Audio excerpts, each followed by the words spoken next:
পাকিস্তানের দেয়া ১৮৫ রানের টার্গেট তাড়া করতে নেমে বাংলাদেশের দুই তারকা জাকির হাসান ও সাদমান ইসলামের শুরুটা ছিল দুর্দান্ত।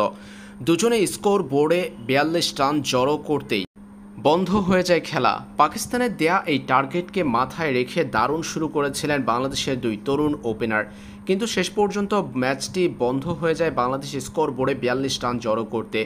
ড্রেসিং রুমে বেশ বিষণ্ণ চন্ডিকা হাথুরুসিংহে, অন্যান্য ক্রিকেটাররাও সতীর্থদের সঙ্গে আলোচনায় ব্যস্ত। বাংলাদেশ পাকিস্তানের ম্যাচের চতুর্থ দিনের খেলা মূলত কিছুক্ষণ আগে বন্ধ হয়েছে বৃষ্টির কারণে। রাওয়ালপিন্ডির আকাশে ব্যাপক মেঘ দেখা যাচ্ছে। ফ্লাডলাইট জ্বালিয়ে কিছুক্ষণ ম্যাচ হলেও তা আর বেশিক্ষণ চালিয়ে যাওয়া সম্ভব হয়নি। পরে ম্যাচটি সেখানেই বন্ধ করে দিয়েছেন আম্পায়াররা। বর্তমানে সেখানে বৃষ্টি খুব বেশি নেই, তবে বৃষ্টির শঙ্কা রয়েছে। গুড়ি গুড়ি বৃষ্টি হচ্ছে, যার ফলে ম্যাচ শুরু করা এখনও সম্ভব হয়নি।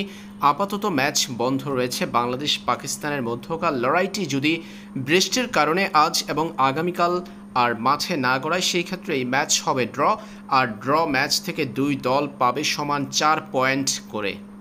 আর সেটা যদি হয়ে থাকে তাহলে নিশ্চিত জয় এবং 12 পয়েন্টের ম্যাচটা হাত থেকে ফসকে যাবে বাংলাদেশের। কারণ পাকিস্তানের দেয়া এই টার্গেট তাড়া করার সম্ভাবনা রয়েছে টাইগারদের। আর ম্যাচ না হলে যদি ড্র হয়, পূর্ণ 12 পয়েন্ট থেকে বঞ্চিত হবে বাংলাদেশ।